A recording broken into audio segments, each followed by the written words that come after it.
All right. So I'll go ahead and open the meeting. Welcome everybody to the March 2nd Caroline Town Agenda Meeting. And this meeting is being held by Zoom teleconference and recorded and will be posted on the town website. So I will begin the meeting by asking for any additions or deletions that people have. And I want to bring up the task force recommendations. Okay.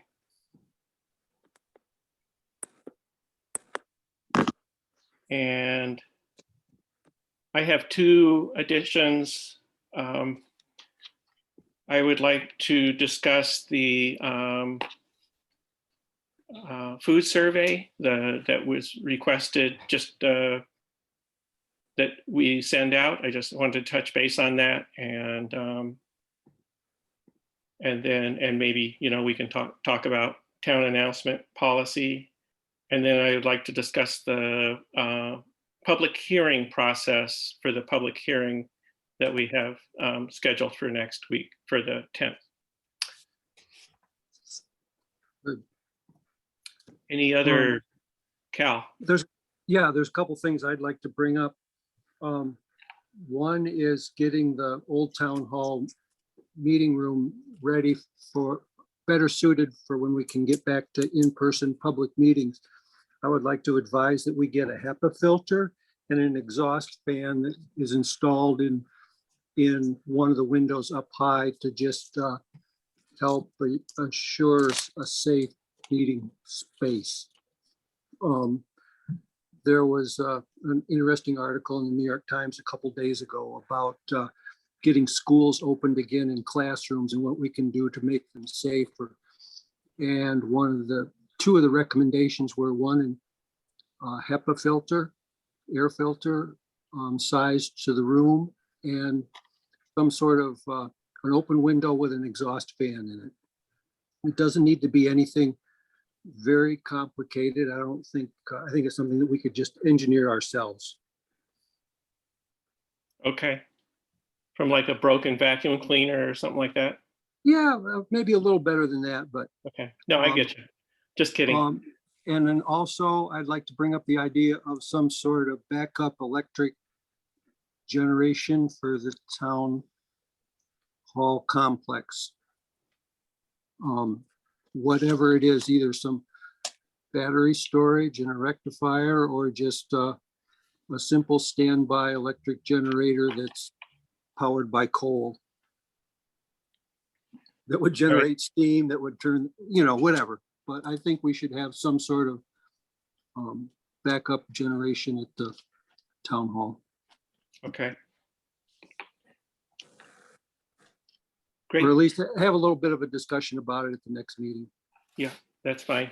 So we can, okay, let's see how things go, and we can either add that for next meeting discussion items, or we can discuss it tonight. Yeah, or even sometime it doesn't have, if we get busy, but it's just something that I think we should be aware of or consider. Sure. Great.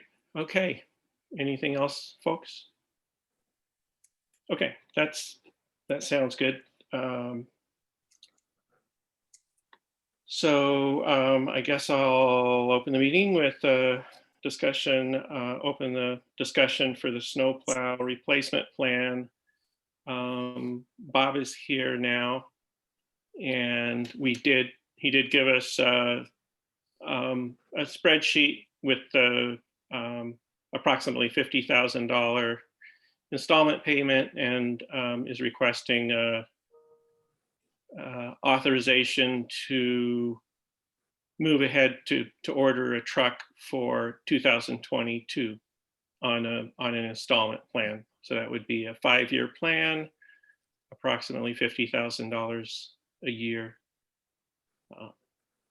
So I guess Bob, do you want to chime in here at all? Oh, you're your sales pitch was pretty good. Okay. I have to get you down there on the payroll. Sounds good. I don't want to get up that early though. You couldn't afford him. Yeah.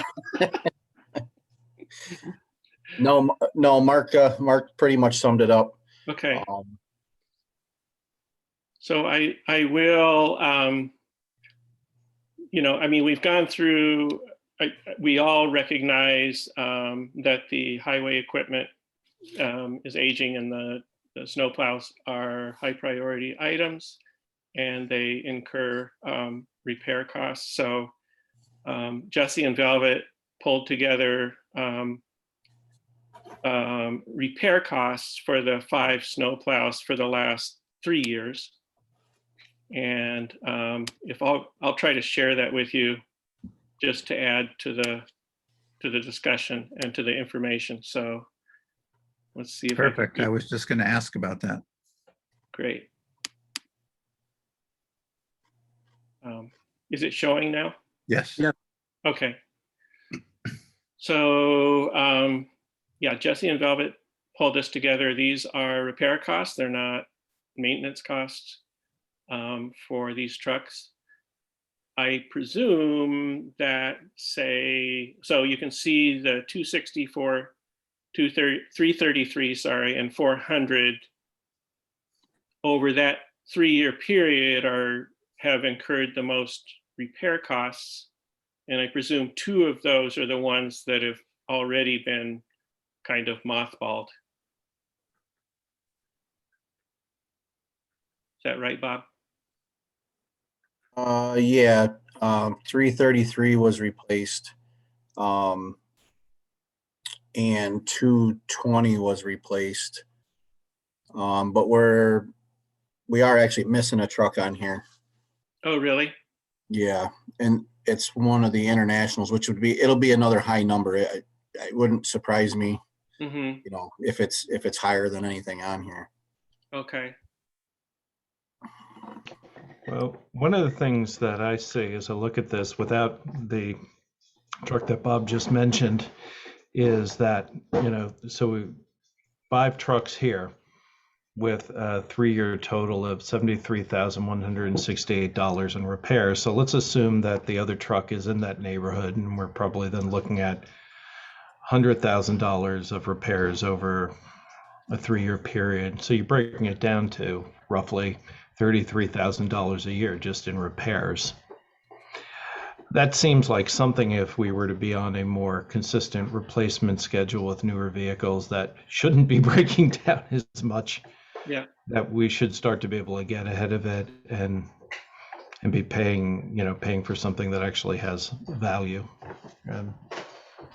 So I think that makes a pretty strong use case. So Bob, I'm confused because let's see, there are 5 snowplows. So is one of these not a snowplow? Yeah, truck 180 is an old truck that we have as a water truck. Oh, okay. Okay. Truck 350 is actually truck 350 has been the newest truck up until recent. But that's the one with the outrageous repair bills, from the first 2 years that we owned it. Yeah. Okay. Well, we can add that one in maybe later. So. Yeah, and this is just parts that were bought. We could add the repaired labor on top of this. So that number will. Yeah, I think Jesse said it. I know for one bill, she said it did include labor.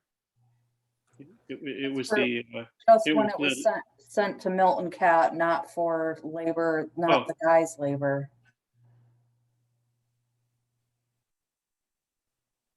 Okay, thanks. Does that jibe, Bob? Yeah. One truck was sent to Cat for some motor work. Okay. So that's just kind of an outsourced bill, which would show up basically like parts. Right. What I'm saying is this doesn't include, any routine maintenance or labor from the current, employed staff. I gotcha. So, Yep, so, you know, the absolutely. $33,000 number John mentioned, we could, you know, add that drastically. Yeah, for employee time. I gotcha. Yep. So I guess, that's all I have to bring to the discussion. I just, any other comments from the board? I mean, it seems to me, Bobby, that the only remaining question would be the scale at which we would replace the other trucks after we order one this year. And some of that could be contingent also on just getting a little bit more data and also getting more information about what we're going to have to do to replace all of the other stuff that's broken down in your shop. Because Yeah. I think we need to have that on the plate as well once we start looking even more forward. But I think this is a great step forward. I have no problem with buying one truck next year based on this plan. Is that, I agree with that. Is everybody else in agreement with that? I am. I get the sense, yeah, okay. Yes, and you know, going forward too, it's the idea is to keep things, you know, turning things over quicker so we get a higher resale value. I also would like to add that these newer trucks are almost a completely different animal from the old trucks that we had that we were able to keep going. It's nothing for a truck driver to be out now and the computer says, we are shutting you down in 50 minutes because something doesn't check out in the software. Something that I'm a little familiar with is the milk truck drivers that similarly have to go no matter what. And most of their fleets, they've gone to changing at least every 3 years because the newer trucks, just with all the electronics and what they are, they found that to keep a dependable fleet, you know, it's incumbent that things be turned over, and the trucks can then go to situations that are less time critical. A lot of the newer trucks, what ends up happening with them after they're 3 or 4 years old, they get stripped of a lot of their stuff and they get sent to India or China. But you know, that's a whole nother issue. One thing that is important for us is the resale value or the secondary market, you know, as these trucks become 5 or 7 years old, turning them over. Yep. But you know, that's part of the whole cash flow and the, if you will, the capital planning of it. It can't be, we get, you know, our fleet up to date and then just Go to sleep. yeah. So it's you know, it's a change in philosophy, Yeah. and how we manage things. And I think very much all for the better. I agree with that, Cal. So, and I think so I propose that we keep working on this. I did get some information from Ed Fairbrother in Big Flats. Good. After the last meeting, and that's exactly, he described an inflection point between 5 and 7 years. So I think that's something that we will really want to look at to figure out exactly when we want to, because I mean, it's like, so yeah, so we want to, if we're going to rotate trucks, we want to do it when it works the best for us. So Yep. We can figure that out. So I'd like to make a motion for Bob to go ahead and order that truck. Okay. Second, Seconded by Tim. Any further discussion? All in favor? All right. aye. Aye. So Bob, we've approved that. Perfect. Thank you. Yeah. You're welcome. Great. So that'll be pretty exciting, really, because we'll have, after that one, 3 new trucks. And so the most, maybe not aged, but most debilitated of the present lot will have been replaced. So that'll start reaping benefits, as John described. So. Yep. That's great. All right. Any other comments or thoughts about the capital planning? So we will be moving forward on that. Great. I just like to, then Bobby, take it in the next 6 months or so to the next step, and let's try to chart out the other equipment Perfect. and just see where we're at. So we can have a game plan about that too. And some of this might allow us to do some of that work. I might also allow us to understand how much we have to put into reserve every year to keep this going. It'll just, maybe by the end of the year, we'll have a good picture of all of this. Thank you. Yeah, I'll have some more information shortly. Working with John Deere on a loader program, trying to move some numbers around to see if that's something that will work. That'll actually keep us in a new loader every 2 years at very minimal cost. But I'm still kind of crunching some numbers around and trying to get things lined up for that. But I'll have some more information on that in the next month or so. Great. Yep, sounds good. Thank you. All right, so moving along, thank you for that. I'll open the floor for committee reports. Maybe I'll just start. I'd like to give, it's not really a committee report because the committee doesn't exist anymore, but I want to go back to the task force report. And I just want to remind us that in addition to recommending the establishment of a zoning commission, that the task force put a lot of work into revising, making a proposal for a revised site plan law that wraps design guidelines into the site plan law as a law. And I would like us to begin to take a look at that. Maybe my recommendation would be that, there are two ways to go. One, the ideal thing would be to be able to wrap that law into a zoning law, but I would like us, I think it would be counterproductive to ask the zoning commission to do the detailed work on this, since the task force already spent 4 months doing that in the fall on a weekly basis. So we really have very, very detailed recommendations. And we also have a Word document that shows the changes from the current law. So I think it'd be very relatively easy for us to at least take a look at the changes, consider what they are.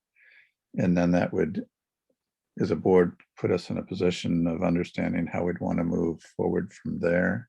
Because eventually we would have to have a public hearing and pass it as law. We might decide we might want to wait until the public hearing until once we hear from the zoning commission about what their progress is and where things will go. But I'd like us to, I think it would be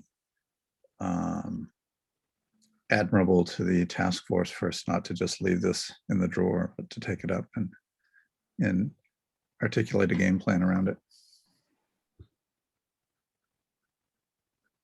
Tim, what's the difference between a law and an ordinance? I've been trying to flesh that out and I can't seem to come to it. Do you know?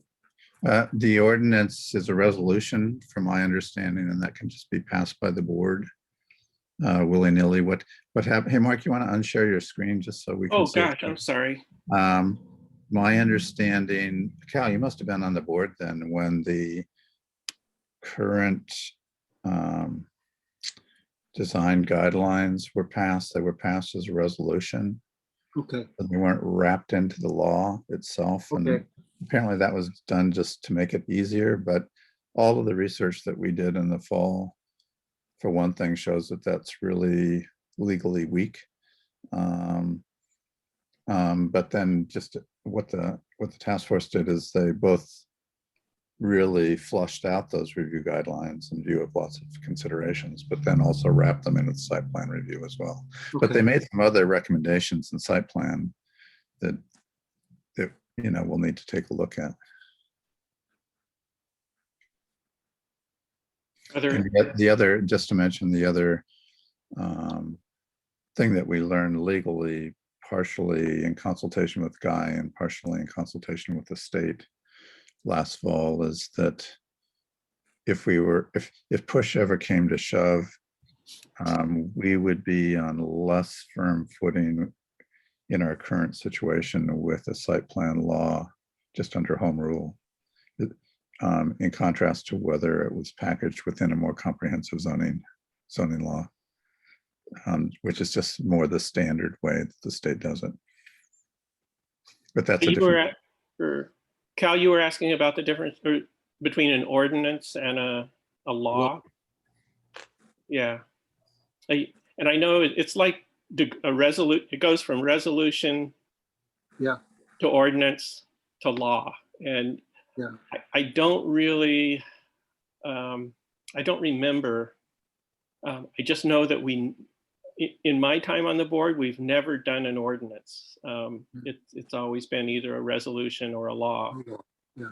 But I think, yeah, Cal, it's just kind of a refresher. And I think There- Jesse, there's a nice section in New York State town law, section 130, that covers the differences pretty well, if you want to. Section 130 of town law. Okay. Yep. great. Other thoughts or reactions to Tim's suggestion? I only endorse it, highly recommend we do move forward. I don't know timing wise, Tim, like what is the process? that's kind of what we have to decide. That's one of the things we have to decide.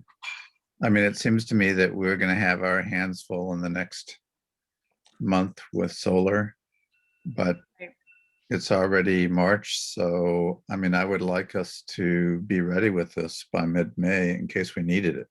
Right. I guess in regards to that, I guess my only question is whether there's any reason to try to split off just the design guidelines, moving to the design standards part of it from the revising of the whole law. Like, would that help in any way? I don't think really, because the recommendations regarding the rest of the law weren't that drastic. Okay. The whole law has to be looked at if you fold the guidelines into the law, just because some of the language changes. I mean, there were some recommendations in terms of triggers for review and that sort of thing. Right. That we need to look at that would be changed that we may or may not be comfortable with, you know. But I think that what the task force determined is it would be counterproductive. It's counterproductive both in terms of procedure, but also legally to keep this so separated. Okay. From my understanding. And there's no rush given that we have a moratorium, right? Well, there's a was- rush if we didn't have a moratorium anymore. Right. I guess that's what I'm saying. I mean, that's my only Right. timeline thing is we need. Yes, that's the issue. That's the issue. So from my perspective, I would rather have us, I think it would be easier for the zoning commission to be able to focus on that tool if they didn't have to deal with the pecuniary work of the details of this law, which have already been researched so thoroughly by the task force, and really is our job then to consider, because it's been passed on to us and recommended us. Yeah. So I would think it would be more feasible and economical for us just to take this on, and then after we did, a preliminary review, perhaps at the beginning of next month, perhaps we'd want to do it. We'd want to think about doing it a different way, but maybe we wouldn't need to. We might be able to just do it on our own with consultation, of course. I guess I'm wondering why we can't do it sooner than May. We could. I'm just thinking that it's March. It's already March. Yeah. And we have a lot of stuff on our plate this month, so we probably can't do it this month. But the thing that grabs me about what you pointed out, Tim, is that it seems to me the right process. The law has been drafted by a town working committee, it seems appropriate that now it is in the town board's hands to review it and look at it seriously. So I really agree with that. So I'm in favor of doing that, and just regardless of timeline, I don't see any reason to hold off on that, and just start the process and see how it goes. Would be my suggestion. Guess I would. Maybe what I can do is in the next week or so, send both documents, that's to say the proposed law, but also the Word document with changes from the current law around to everybody, just so you'll have it in your leisure. You can just start looking through it. Because it's with those track changes, it's really easy to see what's added and what's taken out. I think that would be good. And I think Jesse has that stuff, but I'll get in touch with her and see. Thanks. That's all I wanted to bring up, but Okay. I meant to do it last month and we had so much stuff that now I think is the time. Any other thoughts from folks? I agree with Tim. I think keep momentum.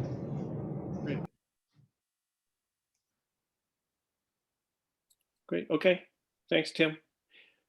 More from the board. Any other board reports?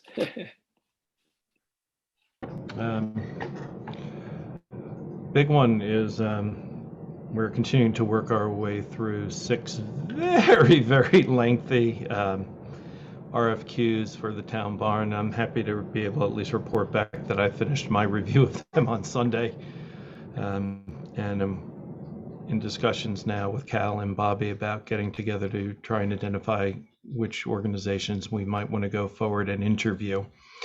I had hoped we might be at a place to make a recommendation to this body next week, but I think we're not quite there. The proposals are hefty. I want to make sure that we give them what they're due and that we have a chance to talk to the organizations, the firms rather, before we come back here with here's where we think we want to go. But we are making progress. Okay. I have a question, John, about process, and that is, so you have these requests for qualifications are exactly Correct. that, right? They're the Exactly. characteristics of these companies. I mean, at some point, are you thinking we wanted to, maybe fine tune what we're asking, and then are we thinking of putting out an RFP for all interested parties to bid on, or this seems different than that? So that's why I'm asking, and I haven't seen it this way before.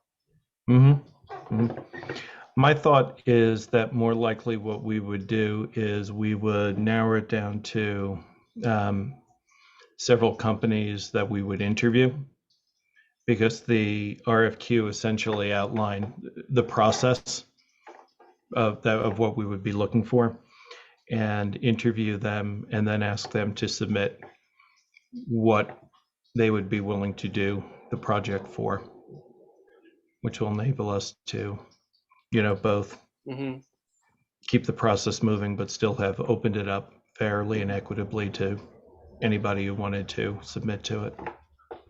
Okay, so there you're saying that you would make sure to get requests for proposals from interviewed companies, but also anybody else would be free to. I'm not saying that. Okay. I'm saying the RFQ was that opportunity to submit interest in the project. So now we've got a pool. And from that pool, we would be interviewing a subset and asking, essentially, think of them as our finalists, I guess. And we would be then asking them, okay, what would be your proposed dollar amount to do this project, which of course we could negotiate. And John, would your imagination be the probability that the nature of the project that would be bid upon might end up now being different from what it was when the RFQ went out in terms of the number of potential sites and stuff. I mean, if you guys had further discussions about that. I think it would be essentially the same because the RFQ went out in after the holidays. And so really what we asked them to do was to evaluate part of the project be to evaluate the current site, not necessarily the current building, but the Right. space, Right. to look at the Perkins Road site and then to help us identify, are there any potential areas in our community that we might also want to look at? And so where that's different from what we talked about earlier in the summer Mhm. was we had a third site that we thought might be a good fit. That, of course, is off the table. But rather than simply say, well, it's Perkins or it's our current, at least look to see, are there any other sites that might be available and worth an inquiry? Thanks. Yeah. That's helpful. So is this, I mean, is this an established this is how you do an RFQ process? Is that right? Yes. Okay. Cool. Very good. Thank you. Yeah, it's slow, but it's coming. Yeah, no worries. Yeah. Good to be sure-footed. Okay. Any other comments for John before we move on? Great. Any other committee reports or anything like that? Planning board. Sure, go for it. Well, and forgive me, was I supposed to give you a written report? No, not necessarily, although it's always welcome. Okay, But- I just had to like, okay, good. So planning board met as a extra meeting last Thursday, and the solar site plan review, solar siting law is nearly complete. It's still in the final stages of wordsmithing, and the board's doing a lot of work on that, and Bill's really doing heavy lift. So that's moving along. There was discussion about the waiver and kind of onboarding planning board, opinion, as you all know. So we were involved in that conversation. I think we're all kind of aware of where that's been left. I don't know if we're having any additional discussion about that beyond this committee report, but there's that's where we are with that. And I think we did not discuss the composition of the zoning commission in terms of who the three people would be, but I guess in my mind that would be the next kind of discussion with the planning board. And I was going to ask you all how and if you proposed that, we presented that as a to-do Yeah, for the planning board. sure. That's all I've got. So great, thank you. So yeah, and I guess I'm glad you brought up the waiver for the moratorium, because that there has been an email discussion about that we've all been included in. So I think we as a board scheduled the public hearing when we judged the application to be substantially complete. Then,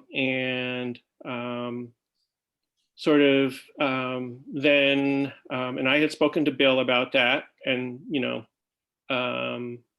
gotten some feedback, and I subsequently spoke to Craig. So Catherine recommended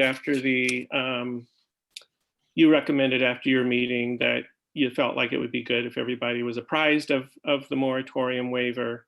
And also, maybe because of, both the review board and the planning board work in the area of land use regulation or planning, then they could, if they saw things that perhaps we as board members didn't, then let us know. And so that was really, from my perspective, the reason for queuing everybody in and letting them know and saying, hey, you know, let us know if you see we're dropping the ball anywhere.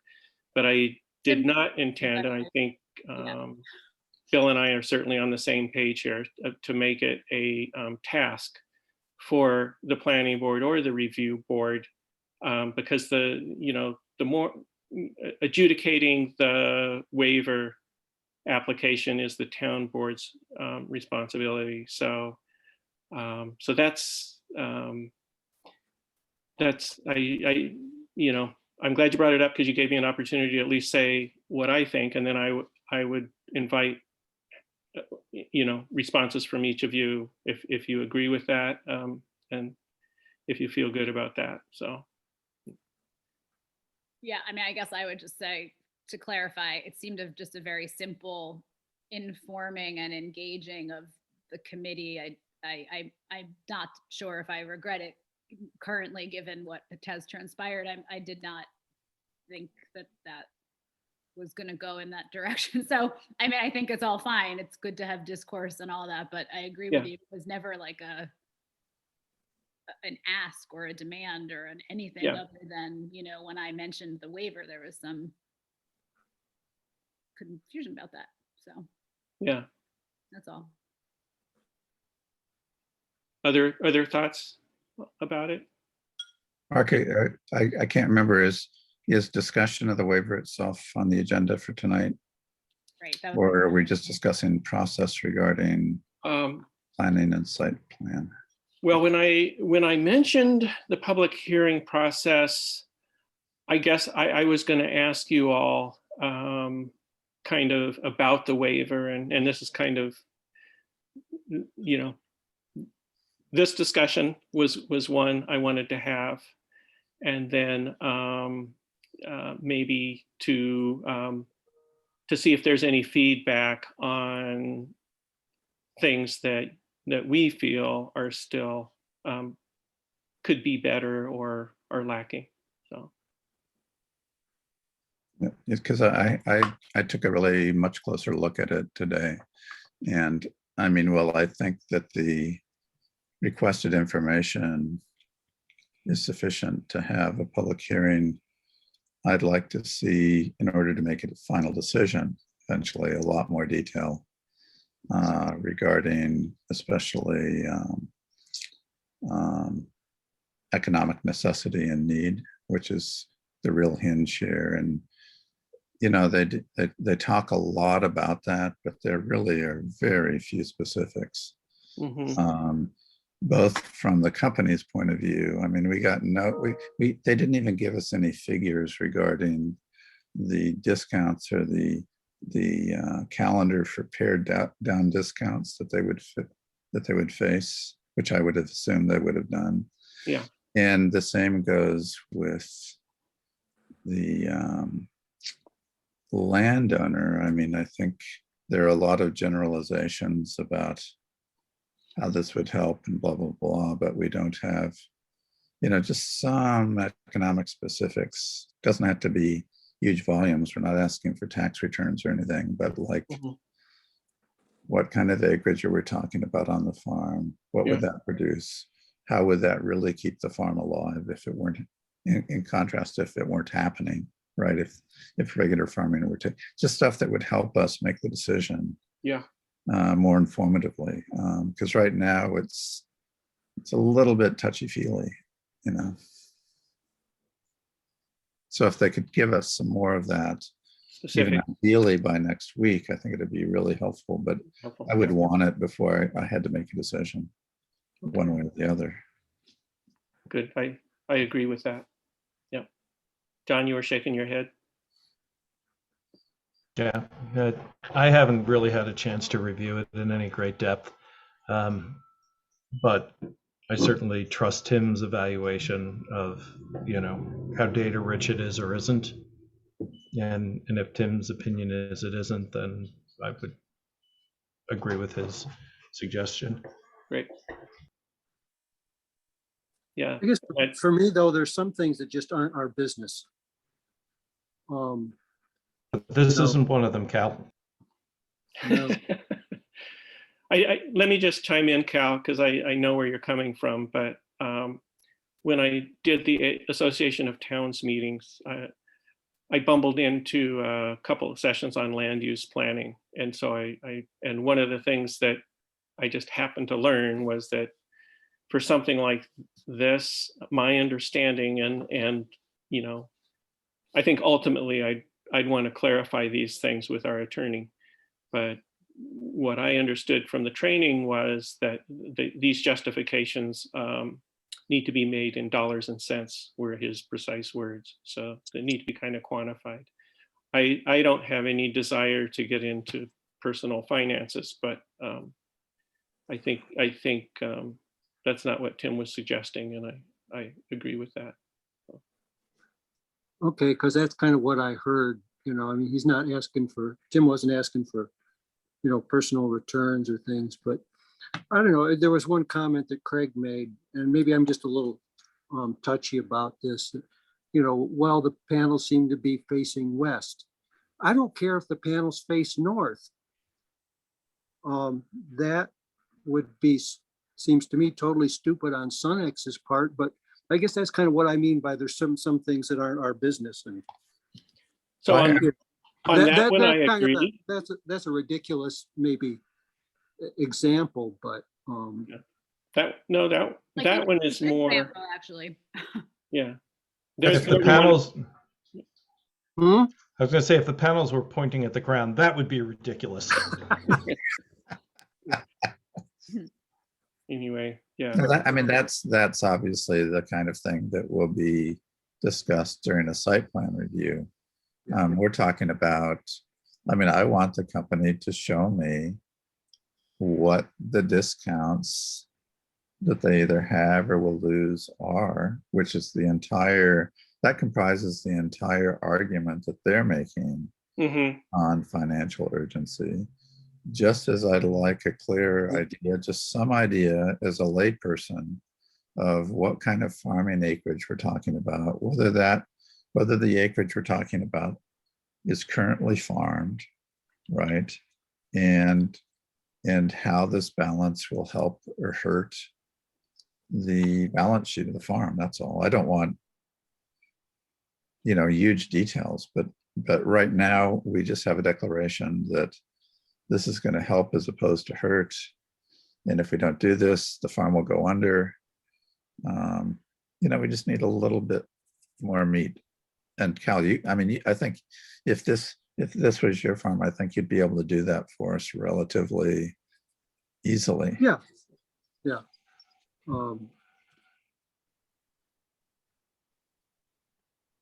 Yeah, I mean, maybe it's just because I drive down by the place and I've seen the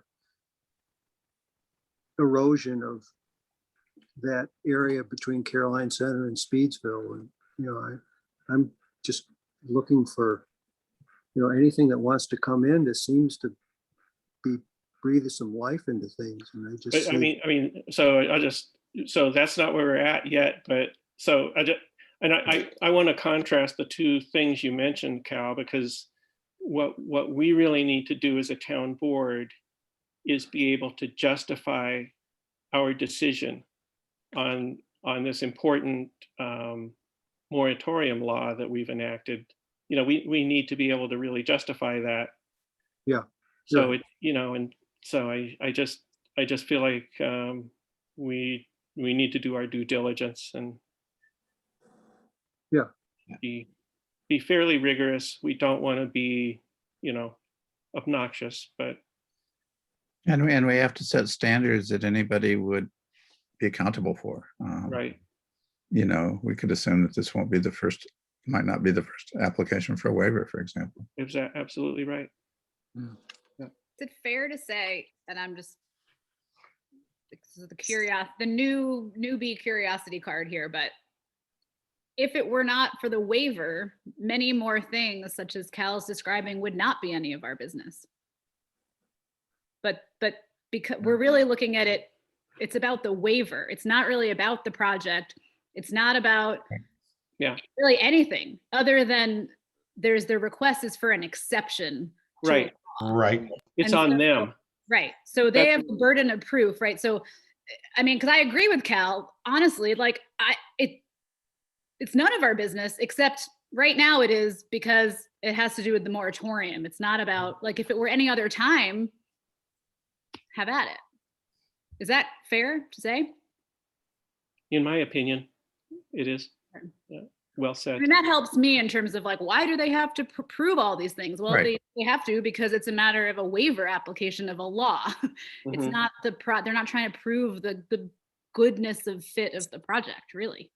Right, It's right on the money, Catherine. it is. Yep. Great, so thank you for those thoughts.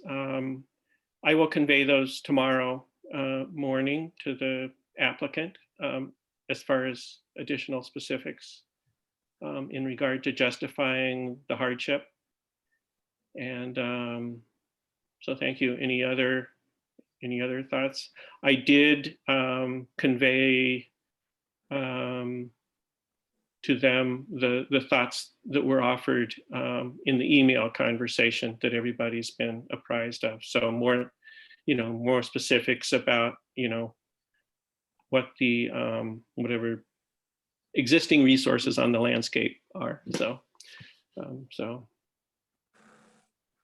and a few others, total acreage, land disturbance, things like that. Yeah. Commonsensical data. Commonsensical, easy to pull up and stuff. Yeah. Great. Okay, good. Thanks. Good discussion. That's what I wanted to cover.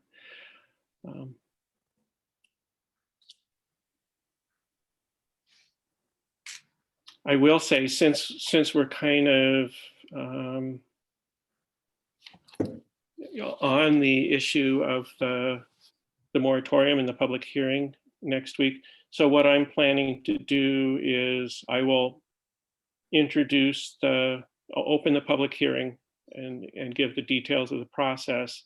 And then I will let the applicant have a few minutes to describe their project and their application, their waiver application. And then I will open it up for public comment. So does that sound okay? Did Sunex give us any references, other, jobs they've done to, Everything I have is what I shared with you, Okay. the 4 documents. Oh, they did, by the way, Cal. So they gave us projects in Hartford, in Dryden, and there was one other. So okay, Sunex is a subsidiary of Distributed Sun. distributed or distributing? Distributed Sun. And Mark, as I understand the process, we have a public hearing. Within the law, there's a window for a second public hearing if need be, correct? That's my understanding, that if we felt like there was a need for an additional public hearing, we could schedule one. So conceivably, let's say we got all kinds of feedback and then the applicants were able to deliver us more information in response to that feedback. That then might justify an additional public hearing. Is that how it would work, do you think? I think so. Yep. I will clarify that, make sure, but I did look at a Department of State document on public hearings. So yeah, I think that's true. Okay. Yeah. And then, so we will have, and then we have a period of time after the public hearing to make our decision, to deliberate and make the decision. And that's, I think I proposed to everybody earlier that what I think we should do once we get to that point is each sit and write out our thoughts for each of the 7 points, the 7 criteria that must be met in part or in whole, and then compare notes on that. Then we would get the benefit of each person's insights and independent thoughts. So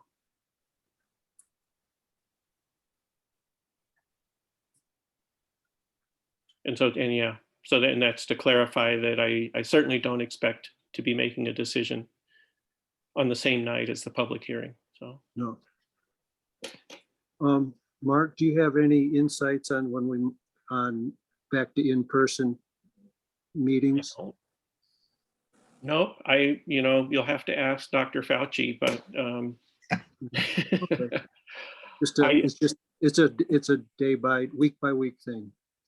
a month by month, it seems to be Or extended whatever, each month, yeah, so It's likely to be a while, Hal, or Cal, I think so too.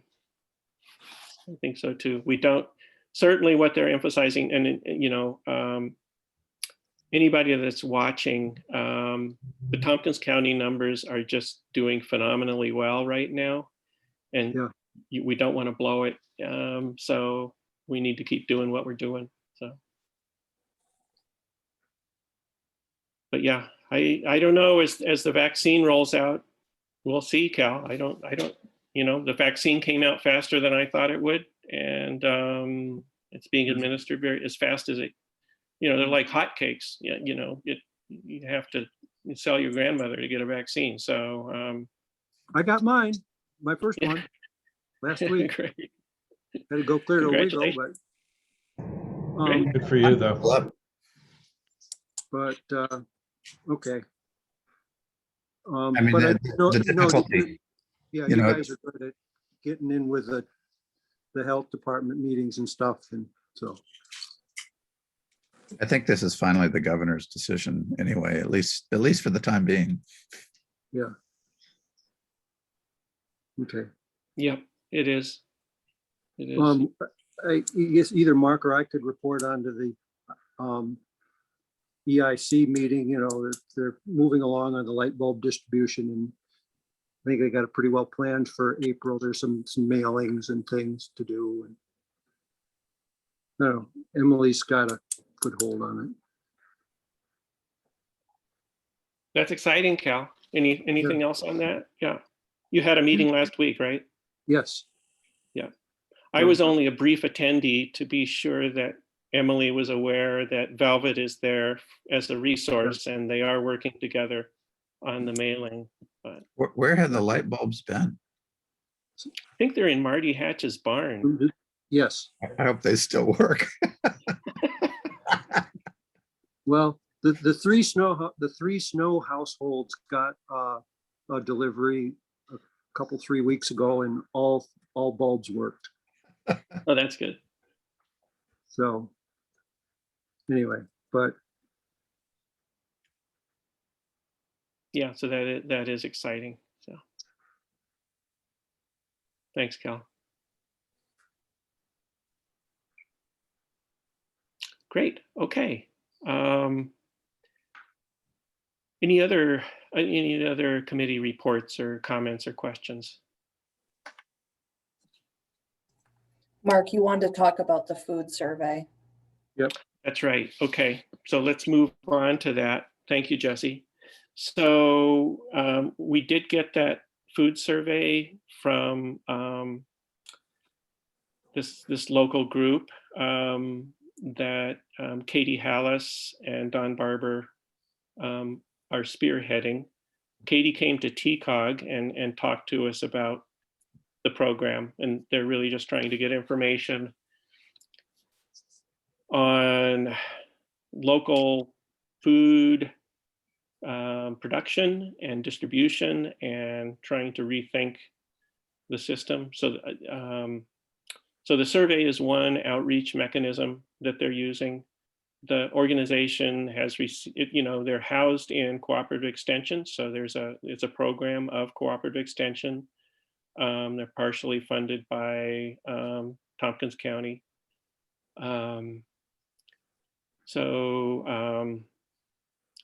I think I'm comfortable sending out the announcement that Don forwarded, asking each municipality to do that. Are other people okay with that? And for Catherine's benefit, we have a town announcement policy. It's one of our organizational resolutions. And so one of the key things is that it has to be a town sanctioned activity or notice. So yeah. So does that seem, I'm comfortable with it. Are other people comfortable with that? Yep.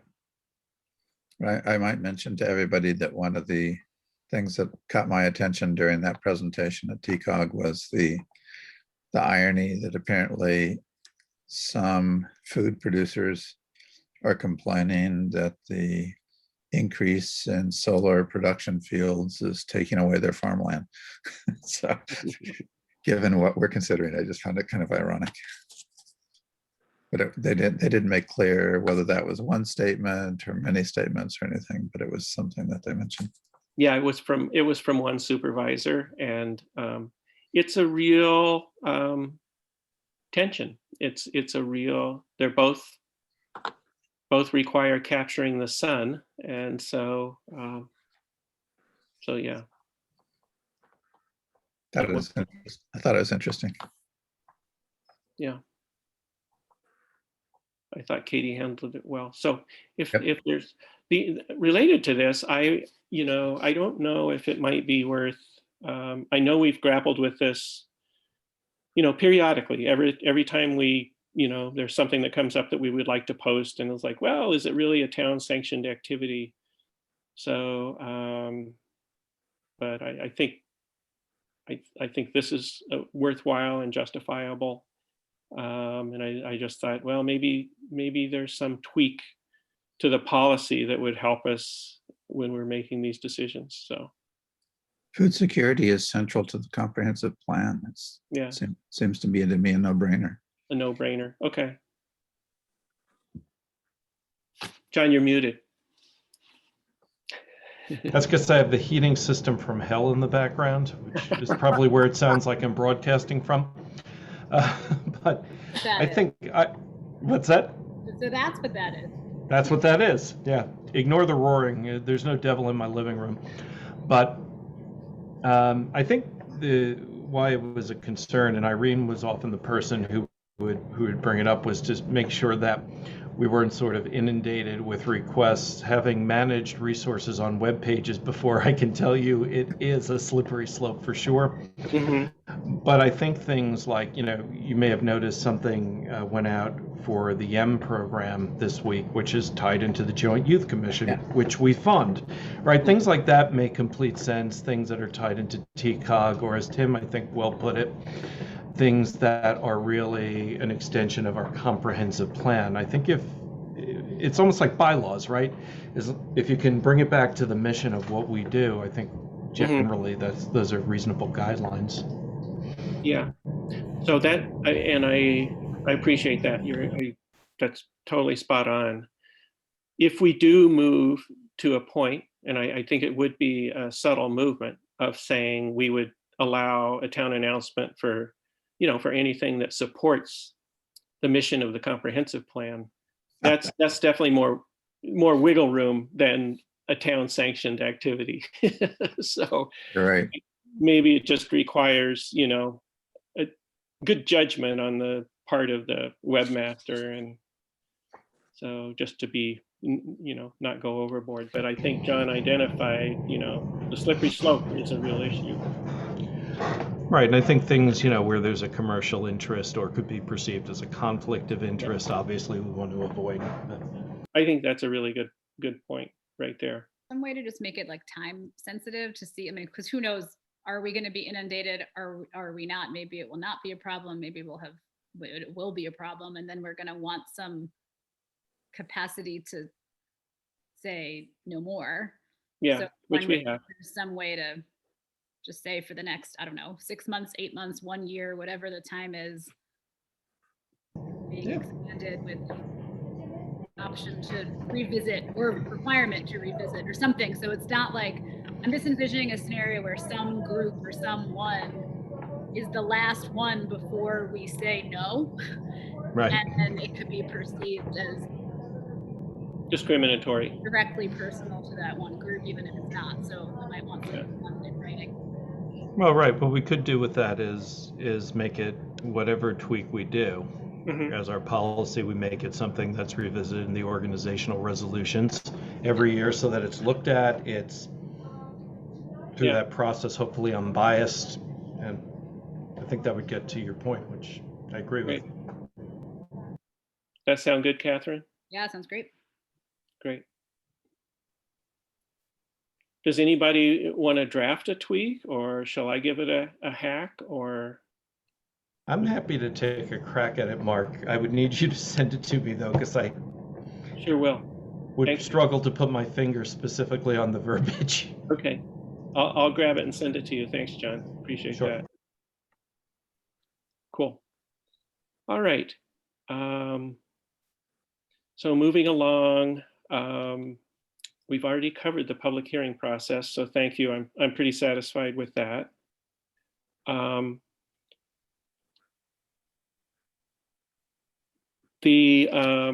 So now I would call for agenda items for next week.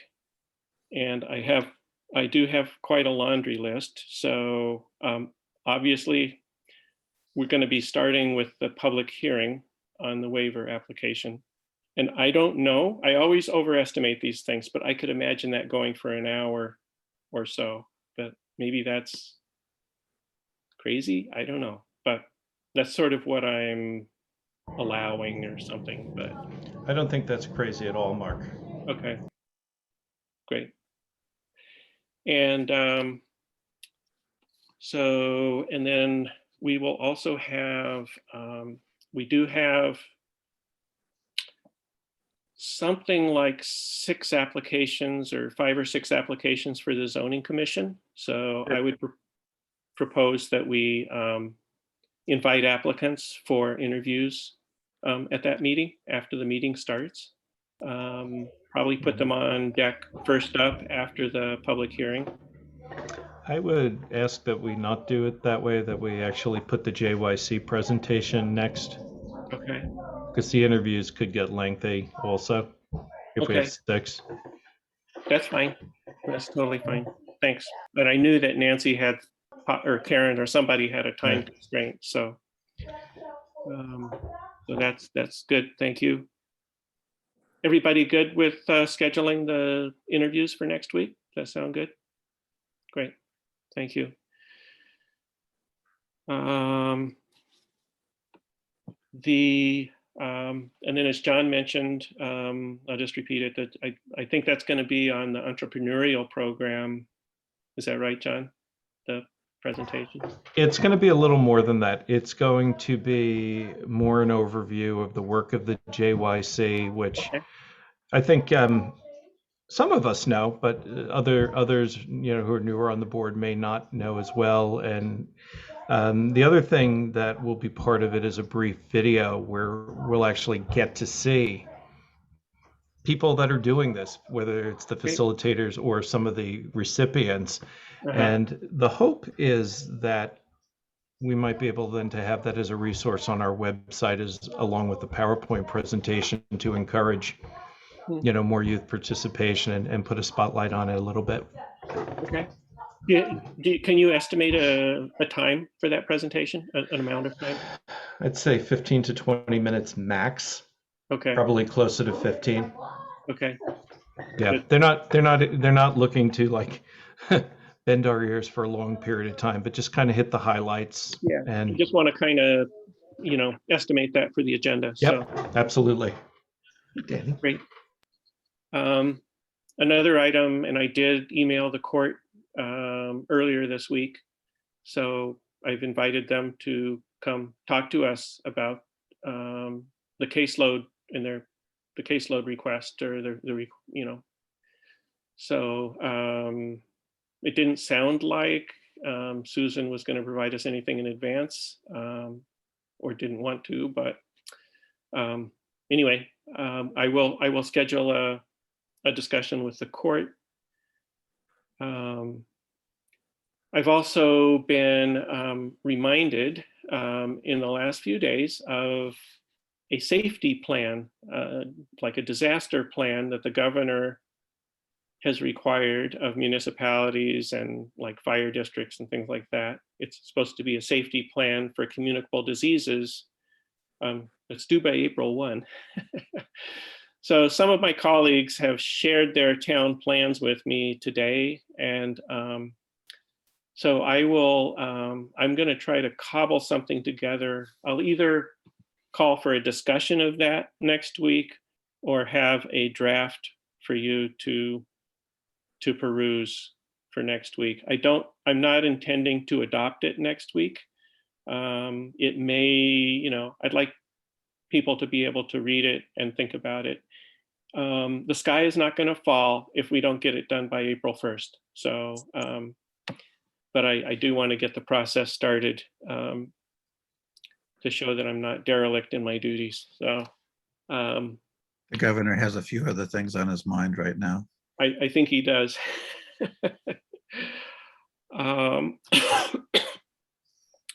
I will bring forward the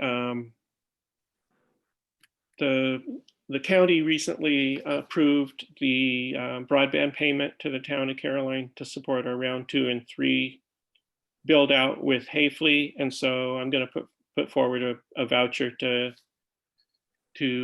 provide that payment, the full payment to Hayfley, and finish that process. And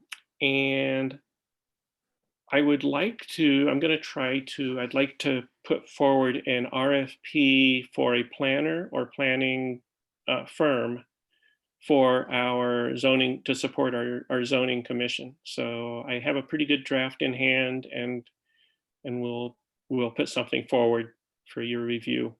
Because I would like to get that out shortly and get that assistance in place for our zoning commission. So, and so that's what I have for next week's agenda. And I've probably forgotten something, but that's what I have.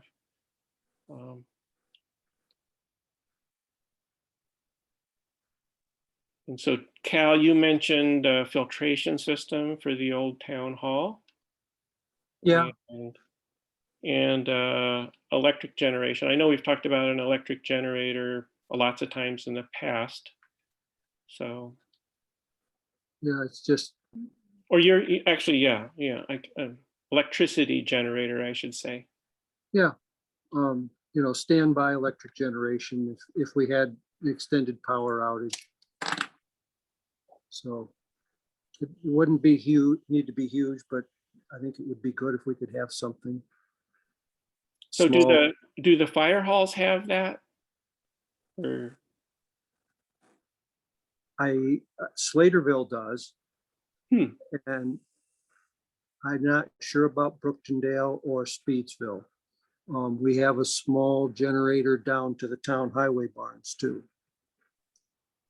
So, and the highway barn generator would power the lights, lights and they keep the heat on and, power tools. yeah, just so that they could function minimally. I don't know the exact size of the unit, but so. Bobby, do you know? Are you still there? I don't know the actual size off the top of my head, but it pretty much runs the facility. As long as you don't try to run everything at once. Mhm. Yeah. Yeah. I could get you that information. I mean, there's a way just to sit down and figure, what would be a reasonable size for something, but it's just, backup generation is, if there's an extended outage, which we saw happen someplace else in the country, and it does happen here too. And you don't realize how much you depend on this stuff until you haven't got it. Yep. We've always had to have one just because you had to be able to milk the cows and stuff. Mm-hmm. Yeah, our electricity went out last night, 2 in Did the it? morning. Yeah. we got up and Ann called and they said, oh, don't worry, we know there's a generalized outage in your area. And then I got into the town hall and we all looked it up and she said, you're the only one. And it turned out we were the only one. So there were some fuses at the pole right at our driveway that a bulb broke. Yeah, they fell. But anyway, so anyway, sure, we can, this, I mean, it doesn't sound like a huge expense. Is that correct? I mean, it would just. I don't think it would have to be, no. So And I'm thinking, yeah.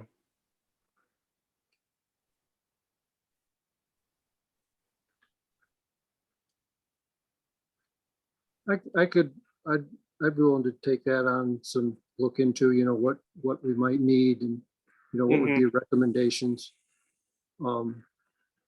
For, you can take your loads and just figure out, back through what size you should have. Or Okay. Because the funny thing about the old town hall is it's very infrequently used. Yep.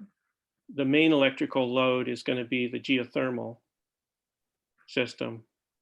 Yep. But that doesn't have to be the load right now, because it could be, you could opt for the gas heater. Yep. So I don't know quite how to figure it all out, but if you're willing to take that on, that'd be great. Yeah. Look into it. Okay, yeah, I'll look into it. I won't Okay. spend a whole lot of time on it, but I think it's just something we ought to try to kick along on. And then in terms of just I'll send everybody that article from the New York Times about, there was some engineering firm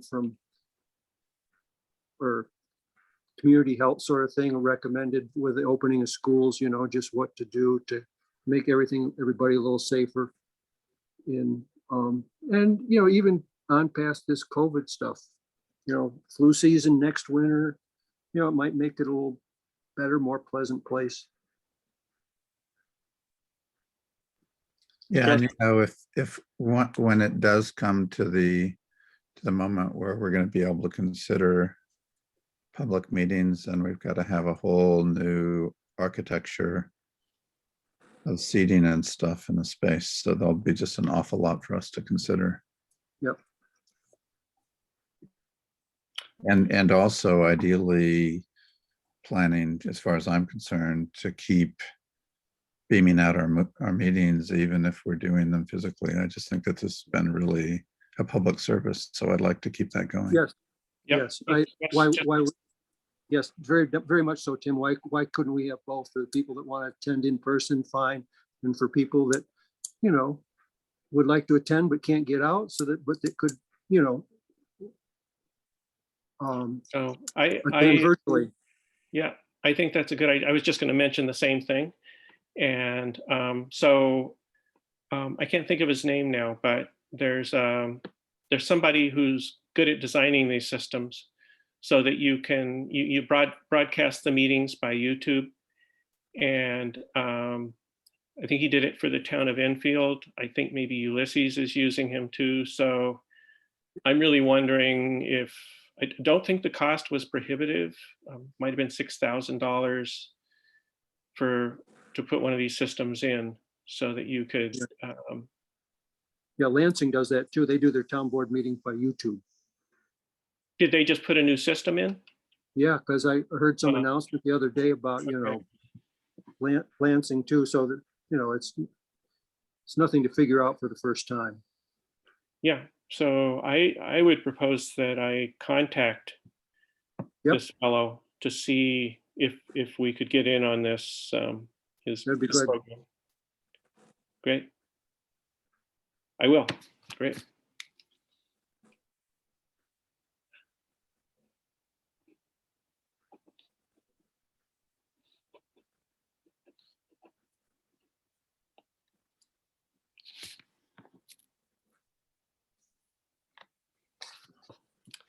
All right.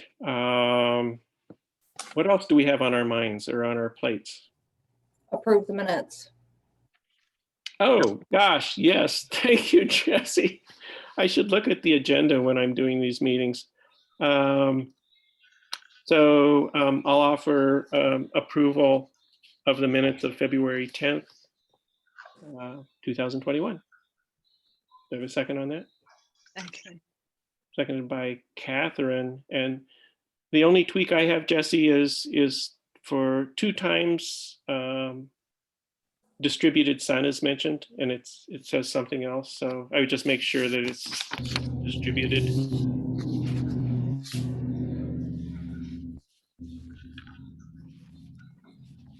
Yep, I got it. You got it? Okay, thank you.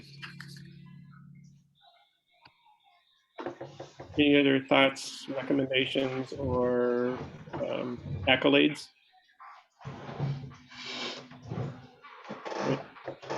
They look great, Jesse. Thank you. So with no further comment, all in favor of approval of the minutes, say aye. Aye. Opposed? Great. Thank you.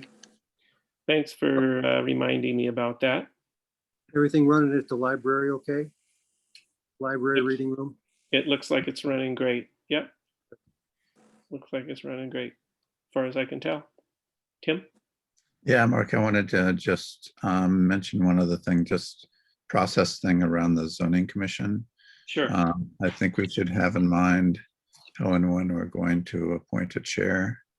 I think I'd like to propose that ideally the most efficient thing would be for the chair to be a planning board member, one of the planning board members, if that would work out, Mm-hmm. just to bank on experience and organizational habits.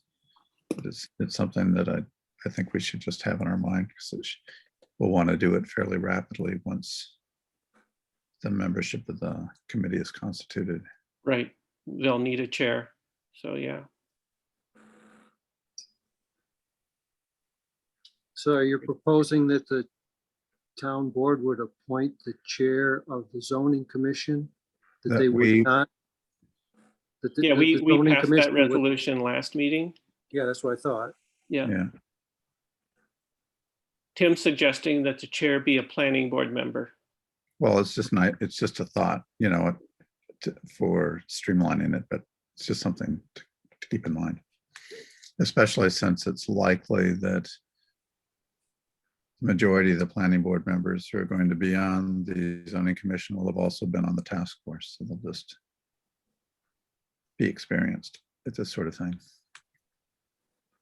It's not that complicated to chair this, but it requires regular communication with the planner, Mm-hmm. organization of the agenda. Because there's a planner, a lot of the heavy lift that, say, Bill has to do for the planning committee will also be done by the planner, such as writing reports and stuff like that. So it takes a lot of burden off the Mm-hmm. chair, but you still need to herd cats. Absolutely. There been discussion, or should this be an agenda item for another time, about what the remaining 2 planning board members are going to be doing, or what our role as a board is in making some suggestions as to what they might be doing? I think it's a good topic for discussion.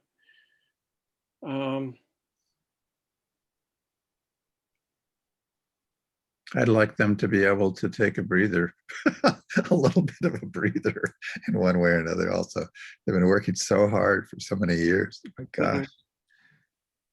We one of the things that we talked about, Catherine, which I think is on Bill's agenda, is to actually have a telecommunication plan in the town. And I think that's something that's in the back of his mind for the future.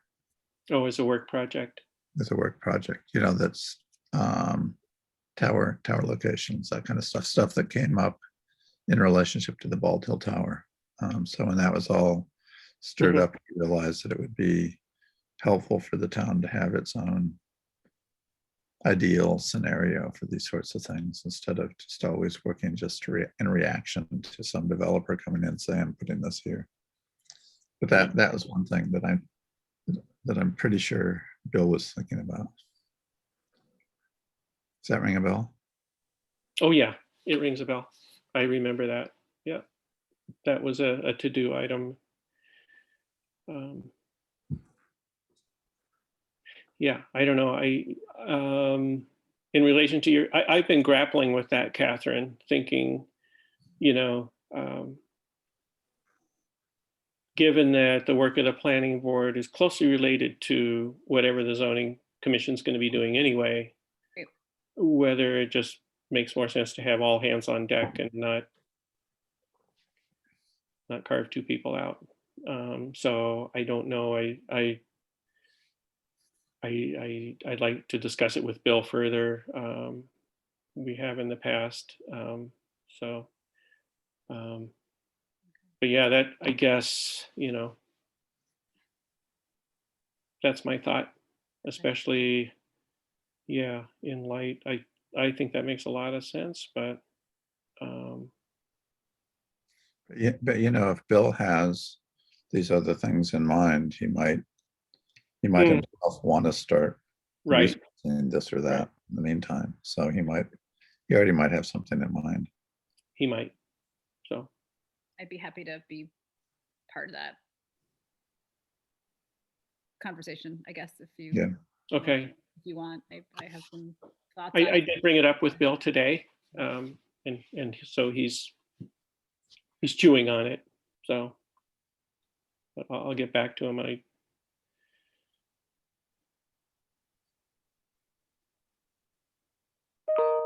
I want to get his thoughts and consider that. So,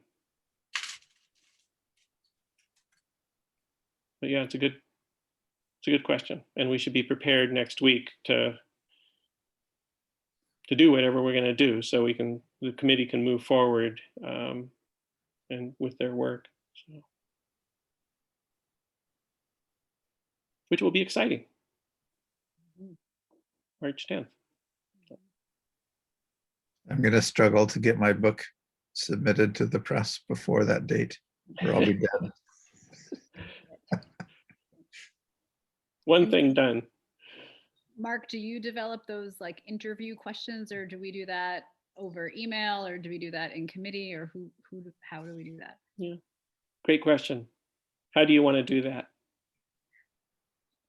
I normally what we do, what we've done in the past few meetings, which is not always the best process, is we just sequentially ask questions. I actually gather from, I do think it would be good to have prepared questions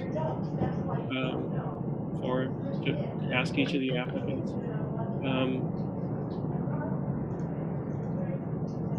I guess the other thing that came up,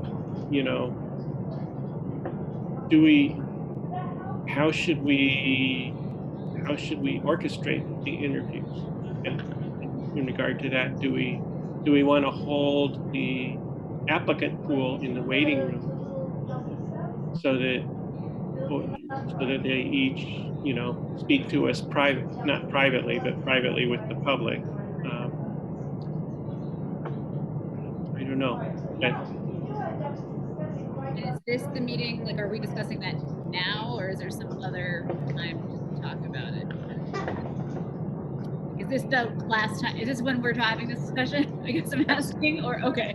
Yeah, I'm taking the opportunity now to have the discussion, if you're good with that. Yeah. I just think it's a super important, given what we're going to be talking about, and given, Right. like this, there was a lot of interest in having a diverse pool, and how do we really, message that I think it's important to pay attention to that. Should we each generate a question or something like that and compile them? They could be redundant in that case. Then we could. We can do that over email this week. Yeah, exactly. I mean, some of them are going to be obvious in terms of, have you read the comprehensive plan? Right. You read the task force report? what is your interest in pursuing this? I mean, Right. some of them we'll just need to know.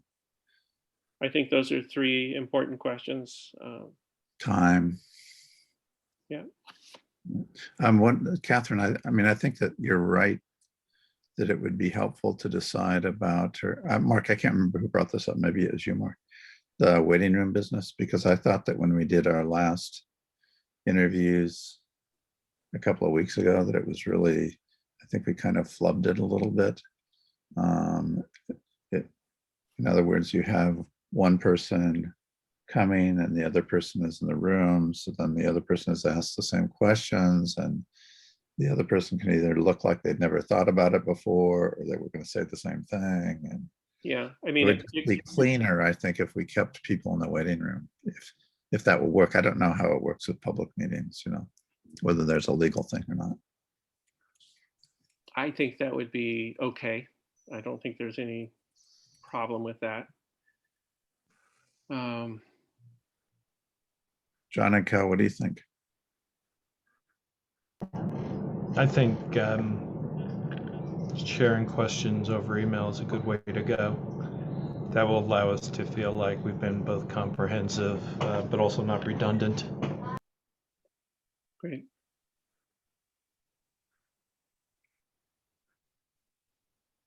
That sounds good. So I'll hash out some questions and shoot them out to everybody based on what, I think the ones Tim put forward are fundamental ones that we need to ask. And then people can add or comment or modify. We'll have a set of questions. I think that'll be really good. Does the waiting room idea sound reasonable? Yeah, I like that, because then it actually, someone who goes second, then if the person who's spoken first says exactly what they would say, they're sort of like, I agree with them, and I think it's nice for each applicant to have a fresh sort of slate to be able to express their views. So I kind of like that idea.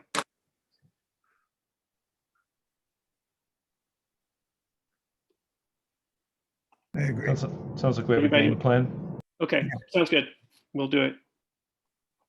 Thank you for bringing this up, Catherine. This is kind of thing that I tend to forget until the last minute. So.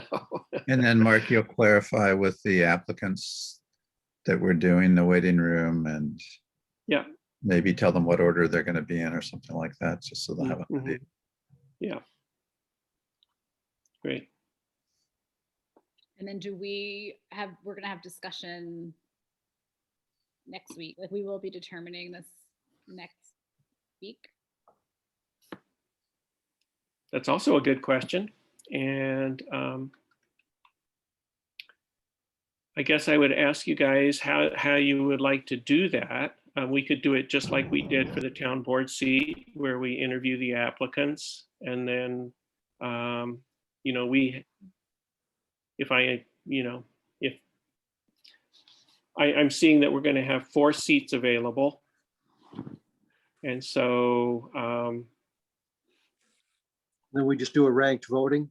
then if we did a ranked voting, the top choice with the highest number, then whoever gets the top 4 scores would be appointed. I don't know if we could, if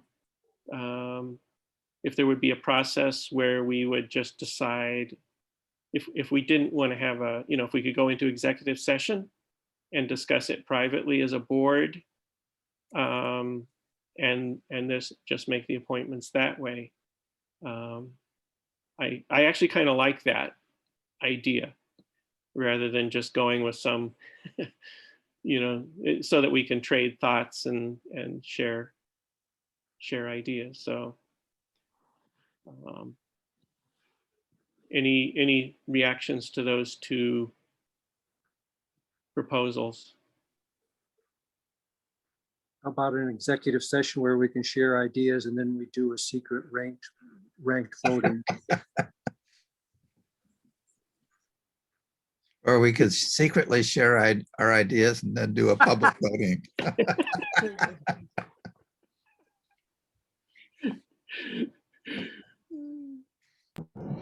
I guess the only Okay. question I would have is, are deliberations subject to public meeting law? Yeah, I would want to check on that. Yeah, I suspect the answer is yes, because they're not really personnel, even though they're very closely related to what ordinarily would be a personnel. But I think we should check. I mean, yeah, it's sort of uncomfortable to talk about candidates in public. And my guess is, I'm going to go the other way. I'm going to Would you? guess it is permissible. Okay. Because I know that, yeah, because I know committee members are all required to, do the sexual harassment training. They're treated as employees in point. many ways. That's a good point.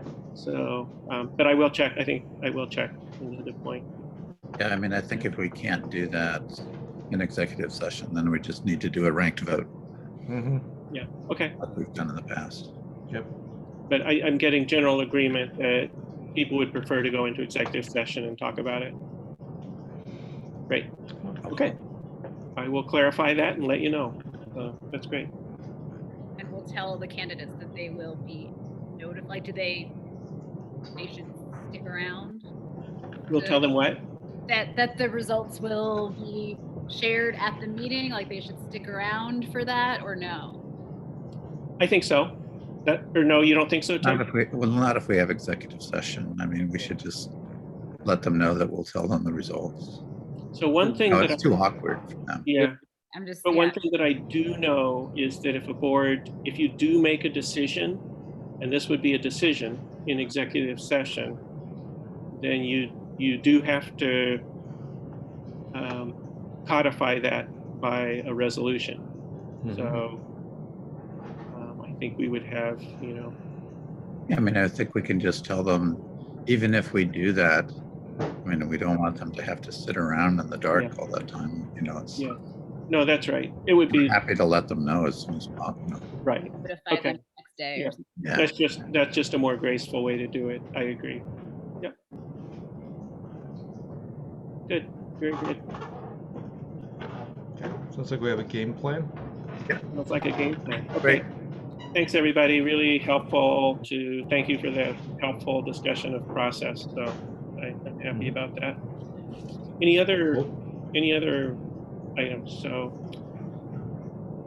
well, I'm gonna make a motion for adjournment. I have a second from John, and so call for a vote. All in favor of adjourning? Aye. All right. Aye. All right. Thanks, everybody. All right. Yeah, bye. Bye, everybody. Be Okay. well. Ciao. Good night.